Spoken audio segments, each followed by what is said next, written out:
Amman की गलियों में ये गम गुस्सा उर्दनी पायलट को जिंदा जलाने की वीडियो पर है। ये लोग बदला लेने का अहद कर रहे हैं।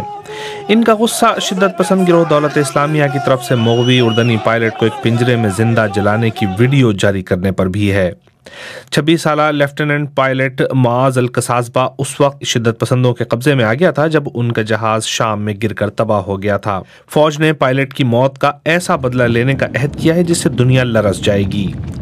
हुकूमत की तरफ से बदला लेने का अहद बुध की सुबह वाज़े हो गया जब उर्दनी तहवील में अल-कायदा से मुतालिक कई कैदियों की सजाए मौत पर अमल दरामद कर दिया गया। सिक्योरिटी ज़राए ने बताया कि सबसे पहले जिसको फांसी दी गई वो थी नाकाम खुदकुश हमलावर साजदा अर-रशावी।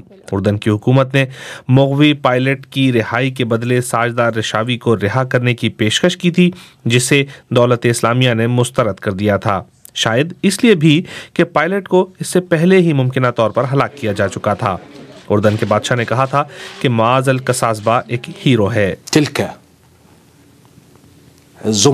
ये मुजरिमों का एक गिरोह है, इनका हमारे अजीम मजहब से कोई ताल्लुक़ नहीं।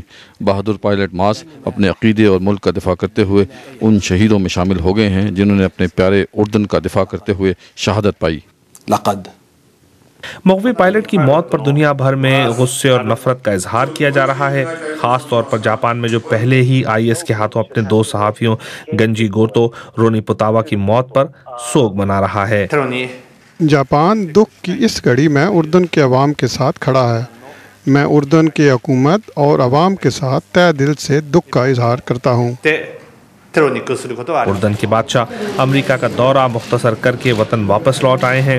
वतन लौटने से पहले उन्होंने उजलत में सदर ओबामा से मुलाकात की। उर्दन में कई लोग IS के खिलाफ अमरीकी सरकर्दगी में बनने वाले इत्तेहाद में शमूलियत पर सवालात उठा रहे हैं, लेकिन सदर ओबामा और बादशाह अब्दुल्ला की मीटिंग में शिद्दत पसंदों को तबाह करने का अज़्म फिर दोहराया गया। काशिफ कमर, BBC न्यूज़।